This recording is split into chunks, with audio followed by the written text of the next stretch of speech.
Aujourd'hui, on va voir une autre série d'exercices portant sur la première partie du deuxième semestre qui était l'information dans l'entreprise. On a déjà vu d'autres séries, mais aujourd'hui, on va voir d'autres exercices qui portent sur les autres éléments qu'on n'a pas encore traités. Premièrement, donc on va voir un exercice qui porte sur la notion d'information et ses caractéristiques. Ici, vous avez un exemple de demande de fourniture qu'on va lire tout de suite. Donc, employé au magasin de la société Infonet, vous venez de recevoir la demande suivante. Ici, vous avez une demande de fourniture de la société Infonet de Rabat. Bien sûr, vous avez le titre, c'est demande de fourniture, le numéro, la date et la case réservée aux références. Comme vous le constatez, elle est vide. On a la désignation, donc marqueur, une boîte de marqueur feutre, la quantité 12, c'est-à-dire 12 boîtes, et pour l'observation urgent, c'est-à-dire que notre fournisseur désire avoir les fournitures dans l'urgence. Une ramette de papier 21-29-7, c'est-à-dire le format. Quel format? C'est le format A4. La quantité, c'est 10, c'est-à-dire 10 ramettes. Et pour l'observation, il nous demande la même qualité que celle du papier livré suite à la demande précédente, c'est-à-dire que pour avoir une idée sur la qualité, on doit se référer de la commande précédente, bien sûr la signature du demandeur, visa ou bien signature du chef de service. Pour le travail à faire, on vous pose deux questions. La première question, les informations contenues dans ce document vous paraissent-elles présenter les qualités nécessaires? Bien sûr, les qualités de l'information qu'on a déjà vues. Et on vous demande d'établir la liste des informations qui manquent, si vous jugez qu'il y a des informations qui manquent, où serait-il possible de se les procurer, c'est-à-dire où est-ce qu'on peut avoir ces informations. Ce qu'il faut faire avant de répondre à ces deux questions, bien sûr, c'est de bien analyser cet imprimé. Bien sûr, il s'agit d'un imprimé. Quelles sont les informations qui vous paraissent nécessaires et qui ne figurent pas sur le document qui est la demande de fourniture? Donc ici, vous avez les références, on a la désignation, on a les quantités et on a les observations. Donc une petite analyse. En analysant, déjà, on constate qu'il n'y a pas de référence. Donc les références, ici, elles manquent. Pour les quantités, on vous demande 12 boîtes de marqueurs, mais on n'a pas précisé le nombre de marqueurs par boîte. Et l'urgence, normalement, quand on dit que c'est urgent, on doit préciser une date. Donc, il y a plusieurs anomalies sur cette imprimée.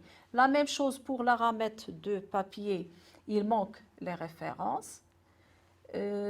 Pour même qualité que celle du papier livré suite à la demande précédente. Donc, pour nous, c'est une perte de temps. Pourquoi? Parce qu'on doit, pour avoir une idée sur la qualité, on doit chercher la commande précédente, alors que tout simplement, il fallait préciser la qualité. Donc, on passe tout de suite, après cette petite analyse, à la correction. Pour les informations indisponibles, c'est-à-dire qu'on ne trouve pas, à partir de l'analyse, on a constaté qu'il n'y a pas de référence et il manque aussi les couleurs des marqueurs. Donc, on doit préciser les couleurs parce que sinon, si on ne précise pas, par erreur, on peut envoyer des marqueurs noirs alors que notre client, désire avoir des marqueurs rouges et ça serait une perte de temps. Pour les informations imprécises, comme déjà constaté, on a les quantités par boîte de marqueurs. L'urgence, il fallait préciser le délai. Et pour la qualité du papier, il fallait tout simplement préciser la qualité au lieu de demander que c'est la même qualité de la commande précédente. Donc, ce n'est pas la peine d'aller chercher la commande précédente. Il fallait tout simplement indiquer la qualité. Pour les informations, ou bien d'où est-ce qu'on peut se procurer ces informations? C'est des informations qui manquent, bien sûr, on doit les chercher ailleurs. Donc, on doit interroger le demandeur, on doit tout simplement appeler notre client, consulter la demande précédente et comme je l'ai déjà dit, si on désire consulter la demande précédente, ça serait une perte de temps. Donc, tout simplement, je peux téléphoner ou bien je peux appeler le demandeur ou bien le client pour les informations manquantes. On va voir un autre exercice qui porte toujours sur la notion de l'information et précisément sur les qualités de l'information. Donc ici, je vais lire le document. Le magasinier de direct vente, grossiste en articles et vaisselle fine, dispose des informations suivantes sur 3 lots de marchandises qu'il doit ranger en magasin. Le premier lot, il a plusieurs colis lourds de pièces de vaisselle variées en provenance de Safi par l'ONCF. Deuxième lot, 5 colis comportant chacun 12 ménagères de couverts argentés, 1500 dirhams chacune. Le troisième lot, un colis de 30 vases en céramique, référence 3687 WS, venant des potiers Qaryat el-Founoun, suivant commande numéro 321. Le poids brut, c'est 47 kg, un nouveau fournisseur. Le magasinier doit ranger les différents articles reçus en fonction de leur conditionnement et de leur poids. Il doit aussi ouvrir une fiche de stock pour chaque article nouveau ou compléter les fiches existantes pour les articles déjà enregistrés. Sur cette fiche de stock figure entre autres la description de l'article, les quantités entrées ou sorties du stock ainsi que le niveau bien sûr du stock après chaque opération ou bien après chaque enregistrement. Donc, qu'est-ce qu'on vous demande de faire dans un tableau? Ici, vous allez élaborer un tableau. Dans un tableau, relevez dans le texte pour chacun des lots ce que vous considérez comme information. Bien sûr, vous disposez de 3 lots et au niveau de chaque lot, bien sûr, on a des informations. Qu'est-ce que vous allez faire dans un premier temps? Vous allez établir un tableau qui va vous permettre de présenter ce que vous considérez comme information. Indiquez dans chaque cas si elle présente les qualités nécessaires ou non. Bien sûr, sinon, on doit avoir une justification. On vous demande pourquoi. Sur le même tableau, vous allez répondre à ces 2 questions. Donc, on va essayer de voir la correction. Bien sûr, le tableau, il doit contenir 3 colonnes. La colonne lot, information et les qualités. Les qualités, bien sûr, cette partie, elle porte sur la deuxième question et la première partie, elle porte sur la première question. Pour le premier lot, qu'est-ce qu'on considère comme information? Le mode de transport, c'est l'ONCF. Bien sûr, est-ce que c'est une information qui présente une bonne qualité? Oui. Pourquoi? Parce qu'elle est pertinente. Qu'est-ce qu'on veut dire par pertinente? On a déjà vu le terme. C'est une qualité de l'information qui veut dire qu'on est concerné par cette information, bien que cette information ne touche d'une manière directe. Ça, c'est en ce qui concerne le premier lot. Passons au deuxième lot. Pour le deuxième lot, on a le nombre de colis qui est 5. La nature, c'est quoi? C'est des articles ménagères pour gestion quantitative et mise en place. Et on a le prix.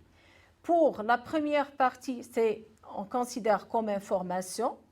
Pourquoi? Parce que pour moi, ce sont des informations qui sont exactes, complètes et pertinentes en tant que magasinier, bien sûr. Par contre, le prix, pour moi, ce n'est pas une information qui est utile. Ça ne sert à rien pour moi en tant que magasinier. Donc, c'est une information qui n'est pas pertinente pour le magasinier. Le magasinier n'a rien à faire avec cette information, donc elle n'est pas utile pour lui ou bien elle n'est pas pertinente pour lui. Pour le troisième lot.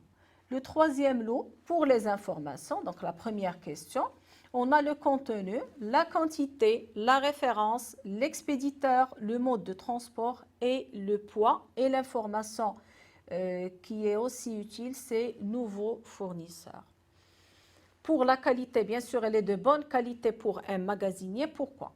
Parce qu'elle est pertinente, fiable, disponible, complète exacte pour la mise en place des colis et inscription sur fiche de stock. Donc, toutes ces informations, comme vous le constatez, qui figuraient sur le document qu'on a déjà vu, sont utiles et nécessaires pour le magasinier qui vont l'aider à faire son travail dans des meilleures conditions et bien sûr avec un grand gain de temps puisqu'il ne va pas se trouver dans l'obligation de chercher d'autres informations à part le prix parce que tout simplement un magasinier n'est pas concerné par le prix des articles ou bien des produits.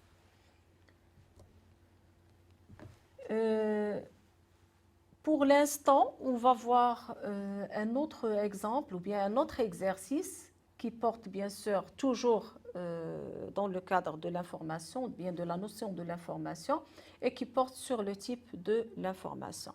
Donc pour le type de l'information, on a vu la classification de l'information selon plusieurs critères, mais notre tableau, il se limite sur la source, qu'on a dit qu'elle peut être ou bien interne ou bien externe, la nature qui peut être écrite ou bien orale et le sens de communication. Pour le sens de communication, on a vu 3 sens de communication. La communication peut être ou bien descendante, c'est-à-dire qu'elle provient d'un supérieur vers un subordonné. Par exemple, un président-directeur général qui transmet une information au directeur général, donc sur le plan hiérarchique, c'est une information qui est descendante, qui provient, comme on a déjà dit, d'un supérieur vers un subordonné. Le deuxième sens d'utilisation ou bien de communication, pardon, c'est l'information ascendante. Pour l'information ascendante, c'est le contraire, pardon, c'est-à-dire, ou bien le sens inverse, c'est-à-dire que l'information provient d'un subordonné vers un supérieur. Et on prend comme exemple l'information qui peut provenir d'un ouvrier ou bien d'un salarié vers le chef de service, par exemple.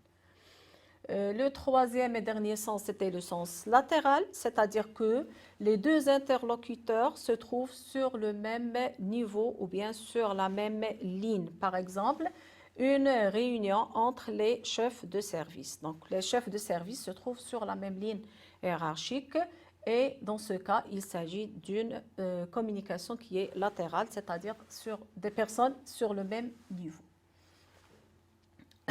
Pardon, on passe aux différentes situations. Je vais faire une lecture. Premièrement, recueil des propositions de la clientèle à travers un questionnaire. 2. Demande d'amélioration d'un produit par les clients suite à une interview. Réception des conditions de vente, catalogue, prospectus, tarifs et brochures. Les travaux de secrétariat à effectuer demandés par le directeur, affichage d'une note de service relative au respect des horaires de travail, enquête par questionnaire auprès du personnel pour l'ouverture d'une cafétéria et finalement, réunion des chefs de service sur les besoins en matériel de bureau. Donc, avant de commencer à cocher les cases qui correspondent à votre choix, et aux bonnes réponses, j'espère, on doit tout simplement commencer par l'analyse de chaque situation à part. Donc, s'il s'agit d'une communication entre des personnes dans la même entreprise, automatiquement, c'est une information de source interne. Écrite et orale, bien sûr, ça dépend si on transmet l'information verbalement ou bien on le fait par un document. Et pour le sens, bien sûr, on a déjà expliqué les différents sens. Donc, pour l'instant, on va passer à la correction qu'on va faire ensemble. Commençons par la première situation. Pour la première situation, recueil des propositions de la clientèle à travers un questionnaire. C'est une information externe. Pourquoi? Parce qu'on a le mot clientèle et quand on parle de clientèle, bien sûr, c'est un élément qui ne fait pas partie de l'entreprise, mais qui fait partie de ses partenaires. C'est une information, bien sûr, qui est écrite et qui est descendante. Pour la demande d'amélioration d'un produit par les clients suite à une interview, c'est une information externe, toujours parce que ça concerne nos clients. C'est une information orale, parce qu'il s'agit d'une interview, donc elle était faite ou bien réalisé oralement, et c'est une information qui est ascendante. Réception des conditions de vente sous forme de catalogue, prospectus, tarif, brochure, c'est une information qui est interne, écrite et descendante. Travaux de secrétariat à effectuer demandés par le directeur, interne, écrite et ascendante. Pour l'affichage d'une note de service relative au respect des horaires de travail, bien sûr, note de service c'est à l'intérieur de l'entreprise, elle est écrite et elle est descendante, elle provient toujours des supérieurs. Enquête par questionnaire auprès du personnel pour l'ouverture d'une cafétéria, c'est une information interne, écrite et ascendante. Réunion des chefs de service sur les besoins en matériel de bureau, c'est toujours interne, il s'agit des chefs de service. Orale, c'est une réunion et elle est latérale, comme on a déjà dit, elle concerne des personnes du même niveau hiérarchique. On va passer à un autre exercice qui porte sur la structure de l'information. Ici, on a un exemple. Bien sûr, on a déjà traité un exemple similaire lors des exercices précédents. Et cet exemple, il permet de nous donner une idée sur la structure de l'information. On a déjà dit que l'information, elle est constituée d'un caractère, d'un mot, d'une rubrique et d'un article. Commençons par l'article. On a pris l'exemple de juin. Le caractère, il peut s'agir ou bien d'une lettre, ou bien d'un chiffre, ou bien d'un symbole, comme on a déjà vu. Le mot, c'est un ensemble de caractères. Donc, on prend plusieurs caractères, ça nous donne un mot. Bien sûr, il doit avoir une signification. Pour la rubrique, on a déjà dit que ce sont des mots qu'on ne peut pas indissocier. Par exemple, le jour, la date et l'année de naissance. C'est des mots indissociables. Et finalement, on a l'article qui est l'ensemble de rubriques. Par exemple, on a le numéro d'ordre, le nom et le prénom, la date de naissance, le lieu de naissance et l'adresse. Qu'est-ce qu'on vous demande de faire maintenant? Vous avez les définitions et on vous demande de lier par des flèches à partir de l'exemple relatif à la structure d'une information. Définissez chaque terme de la première colonne en l'associant à la signification correspondante figurant sur la deuxième colonne. On a mots, caractères, rubriques, articles et fichiers. Ensemble de rubriques qui regroupent tout ce qui est relatif à une entité, personne, objet, etc. et qui peut avoir une longueur fixe ou variable. 2. Rassemble plusieurs articles relatifs à un même thème, client, personnel, stock, etc. 3. Ensemble de caractères reliés pour prendre une signification. 4. Ensemble d'éléments, symboles, d'écriture, lettres, chiffres pouvant servir à un traitement. Et finalement, ensemble d'articles relatifs à un sujet déterminé. Donc, ce que vous allez faire, vous allez lire chaque définition et l'associer en utilisant bien sûr des flèches à l'élément qui convient. Donc, on a le mot. C'est quoi le mot? Le mot, comme on a déjà vu, c'est un ensemble de caractères reliés pour prendre une signification. Donc, un mot, c'est un ensemble de caractères, mais qui doit avoir bien sûr une signification. Le caractère, c'est quoi? Le caractère, c'est un ensemble d'éléments, comme on a déjà vu, ou de symboles d'écriture, lettres, chiffres, symboles, etc., qui peut servir à un traitement. La rubrique, c'est quoi? La rubrique, c'est un ensemble d'articles relatifs à un sujet ou bien à un thème déterminé. L'article, on a déjà dit que c'est un ensemble de rubriques qui regroupe tout ce qui est relatif à une entité. Et finalement, le fichier, il rassemble plusieurs articles relatifs à un même thème. Par exemple, le début de l'année, on vous demande, un enseignant peut vous demander d'établir des fiches. Donc, chaque élève ou bien chacun d'entre vous, il doit présenter une fiche. Quand je regroupe l'ensemble des fiches, ça constitue un fichier. Donc, un fichier, c'est un ensemble de fiches. Pour l'exercice suivant, il va porter sur la codification, mais cette fois-ci, on ne parle pas de la codification technologique, on va utiliser la codification fonctionnelle, c'est-à-dire qui est bien sûr une opération intellectuelle et qui est faite ou bien réalisée par l'être humain. Donc, pour permettre aux vendeurs de vêtements de contrôler les articles, ils établissent un code pour chaque article composé de 7 caractères. Les 7 caractères sont: premier caractère, la nature du vêtement. S'il s'agit d'une chemise, on va mettre le C. Une robe, le R, pantalon P, etc.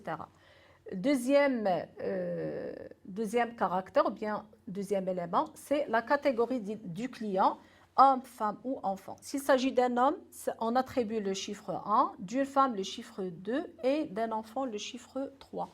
Pour la taille ou la dimension, la taille de chaque article, bien sûr, ici on a entre la taille 34 et 42 et plus, mais comme vous le constatez, on a 3 cases.